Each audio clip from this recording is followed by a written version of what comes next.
aduh bobo. OML. Kwamba nimekuambia unisikilize bwana, nisikilize vizuri. Nilikwambia uje baada ya siku moja. Sasa siku ngapi hizo umemaliza? Brother vipi? Sema kaka. Kwema. Shwari. Brother nilikuwa nahitaji nisaidie tu lift nisogeze kidogo hapa. Hapana. Unasikia? Nipande? Nilikwambia baada ya siku moja ndio urudi. Sasa mambo gani unayafanya hayo? Nisikilize kwanza mke wangu, sawa? Tunaheshimiana vizuri, sawa? Miaka 15 ambayo tumemaliza kwenye ndoa, yani siku moja isitufanye tufanyeje? Tutengane, sawa? Au unafanya mambo ya kitoto kabisa. Hivi nani anakudanganya kwanza? Unafanya vitu vya kijinga kabisa yani. Hapana, ni kitu ambacho hakiwezekani, Mimi hapa nilikuwa nipo njiani, sawa? Na kufuata mwenyewe.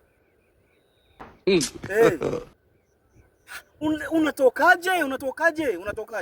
Hizo siku ni nyingi sana. Huku vitu vyangu vinaharibika nyumbani na wewe unajua, sawa? Biashara hakuna mtu wa kuiendesha. Kila kitu kimesimama. Sasa kama ni hivyo mimi nakuja sasa. Sasa hivi nafika sasa, dakika hii inakuja. Nafika hii dakika hii. Sasa babako, unamsubirije baba yako? Unamsubiri kwani hajui kama una mume? Babako unamsubirije babako? Huyo babako sasa najua kwamba Hapana, sikubali. Huyo shangazi Amna, huyo shangazi yako. Anisikilize kwanza. Huyo shangazi yako mtoto, unisikilize kwanza. Kwamba nini?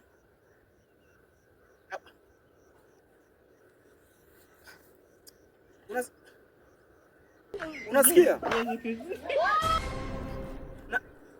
Kufanyaje? Nimeacha nimefunga na funguo ninazo hapa. Huyu mtoto mkubwa huyu nimemwacha kwa bibi yake. Sawa? Huyu mwingine mama yangu. Game over. Unasikia? Ndio, sasa tunasubiri lift. Yuko maongezi tu. Sasa hapa ingekuwa nishafika kuelekea hapa niko kwenye lift. Game ishaisha hii. Maana soko huko mnala leo.